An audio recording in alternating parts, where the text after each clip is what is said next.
Sakalayan Gunarnavasha Vande Guru Sri Charanaravindan.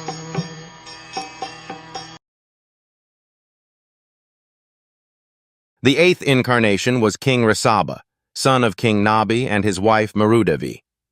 In this incarnation, the Lord showed the path of perfection, which is followed by those who have fully controlled their senses and who are honored by all orders of life. The society of human being is naturally divided into 8 by orders and statuses of life, the 4 divisions of occupation and 4 divisions of cultural advancement.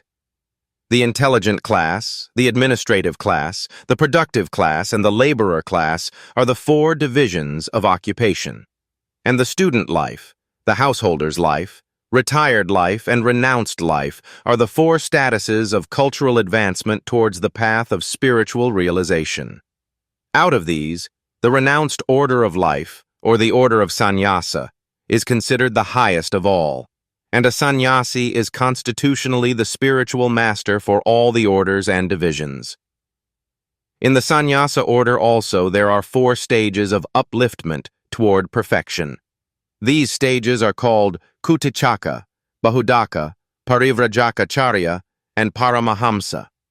The Paramahamsa stage of life is the highest stage of perfection. This order of life is respected by all others.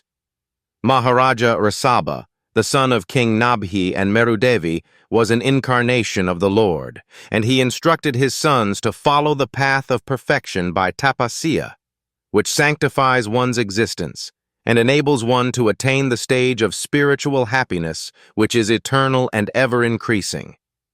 Every living being is searching after happiness, but no one knows where eternal and unlimited happiness is obtainable. Foolish men seek after material sense pleasure as a substitute for real happiness, but such foolish men forget that temporary so-called happiness derived from sense pleasures is also enjoyed by the dogs and hogs. No animal, bird, or beast is bereft of this sense pleasure. In every species of life, including the human form of life, such happiness is immensely obtainable. The human form of life, however, is not meant for such cheap happiness. The human life is meant for attaining eternal and unlimited happiness by spiritual realization.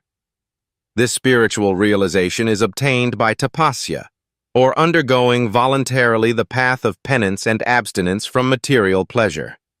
Those who have been trained for abstinence in material pleasures are called dhira, or men undisturbed by the senses. Only these dhiras can accept the orders of sannyasa, and they can gradually rise to the status of the Paramahamsa, which is adored by all members of society. King Rsabha propagated this mission, and at the last stage, he became completely aloof from the material bodily needs, which is a rare stage not to be imitated by foolish men, but to be worshipped by all.